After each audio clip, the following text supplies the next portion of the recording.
Salom hammaga o'rtoqlar. Xo'p, kecha men YouTube'da jonli efir qildim. Sizlarga bitta oddiy tizimni, ya'ni strategiyani o'rgatdim. Ya'ni maksimum minimum qoidasi bo'yicha 1 ga 1 nisbatda, to'g'rimi?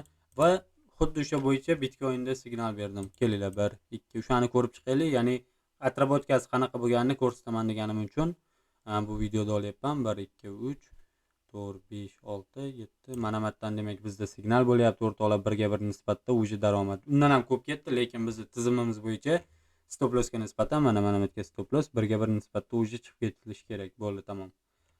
Demak, bitta 1 ga 1 bitta pribl bor. Xo'p, endi orqasidan 1, 2, 3, 4, 5 yopildi, retestdan kirildi, lekin stop urdi. Hechqisi yo'q. Xo'p, stopdan keyin ikkinchisi ishlash kerak yopilgandan so'ng. Bu vernon yopilmadi o'rtoqlar. Xo'p, bizda vernon yopilib, hatto ham bunaqa yopilib turib, keyin kiriladi. O'zlaring bilasizlar buni.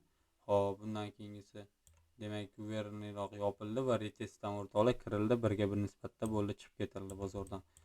Orqasidan 1, 2, 3, 4, 5 yopilmadi manami.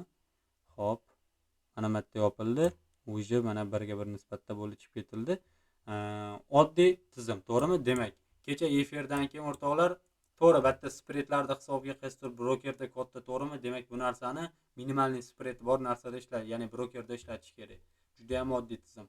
Oddiy robotga o'xshab savdo qilish ham, ya'ni tizimdan chiqmasa sizga o'zi daromad beradi. Kecha efir tugagandan keyin o'rtoqlar mana shu diapazon oralig'ida hozirgi vaqtgacha Bitcoin'da 4 ta signal bo'lyapti va ichida bitta stop ishlayapti mana bu zonada. Demak, batta ko'rgan daromadni stopga chiqarib bersak, bizda baland misollar permendan 1% risk bilan ishlaganimizda ham 3% daromad, 1% minus, demak minus bilan plus yilib ketadi va 2% sof daromad qolyapti o'rtoqlar. To'g'rimi? Demak, kechagi bir kun oralig'ida, ya'ni 24 soat oralig'ida bu zo'r natija o'rtoqlar. Tushunasizlar? Lekin ko'pchilik sabr toqat qilmaydi, ya'ni har xil joyda yana bitim ochib tashlaydi. Tushunasizlar? O'zini tizimini hurmat qilmasdan. Unaqa bo'lmasligi kerak. Bozorda super narsa qidirmasligi kerak. Ya'ni oddiy bitta rabochiy tizim ham uje sizga daromad berishi mumkin. Juda ham oddiy rabochiy tizim. Faqatgina nima uchun u narsa ko'pchiligiga daromad bermaydi, ya'ni ishlatilmaydi? Chunki o'sha narsaga amal qilmaydi, xullas.